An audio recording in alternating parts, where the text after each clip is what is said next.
Éco-conception, bonjour. Résumons ce que nous savons désormais. À partir de Darwin, l'idée est que tous les êtres vivants se sont construits par sélection naturelle à partir d'une première cellule souche. Cette conception du monde va de pair pour de nombreux scientifiques avec l'idée que le monde n'avait pas besoin d'un dieu pour se créer et que d'une certaine façon, le monde s'est créé tout seul. Dans une telle hypothèse, il est relativement difficile d'envisager que les animaux soient réellement des personnes. Cependant, les derniers progrès de la science vont tout à fait dans un sens contraire. Il est désormais de plus en plus difficile de croire que les animaux ne soient pas pourvus d'une conscience avec la capacité d'éprouver des sentiments. Ce sont donc bien des personnes à part entière et nous pouvons continuer notre étude en partant de cette hypothèse. Qui nous conduit maintenant à cette question. Si les animaux sont des personnes, cela signifie que les relations que nous entretenons avec ces personnes animales doivent pour le moins s'inspirer des relations que nous entretenons avec les personnes humaines. Soit, mais comment faire? Et est-ce seulement possible?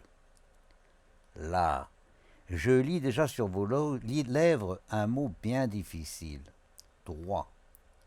Si les animaux sont des personnes, ils ont des droits, comme nous pensons en avoir. Et la seule manière de bien nous comporter est de considérer ces droits et de les respecter. Comme nous reconnaissons des droits de l'homme, eh bien nous devrions reconnaître des droits de l'animal. Eh bien je pense que c'est là une piste qui ne nous mènera nulle part, sinon à de stériles bavardages. Écartons pour le moment la manière dont sont réellement pris en compte les droits des humains par le monde, y compris dans les contrées où l'on prétend soi-disant le faire. Mais ne conservons dans notre observation que les animaux, ou la nature. Que nous enseigne la nature? Car c'est toujours, à mon avis, là qu'il faut revenir. Dès qu'on s'éloigne de l'observation de la nature, eh bien, on risque de commettre des erreurs. Dans la nature, donc, de fait, quels sont les droits naturels? Eh bien, je n'en vois que deux, et je vous défie de m'en trouver un troisième. Celui de lutter jour par jour, heure par heure, pour tenter de survivre, et celui de mourir.